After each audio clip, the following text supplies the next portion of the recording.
kar ka sake ka ce wa mahaifanka kash. Da a ce kana cikin wani aiki sai yaro zo baba na kira sai ka ce to ina zo ga nan zuwa, kar ka ce kash an matsa mai.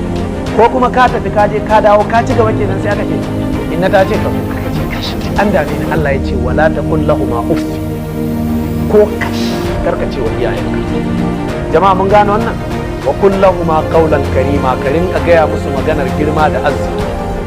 Babanka na kira sai ka ce to ina zo, ka je ka dawo inna na kira sai ka ce gani nan zuwa, yayanka na kira gani nan zuwa, baba ya ce ka dawo sai ka ce to gani nan.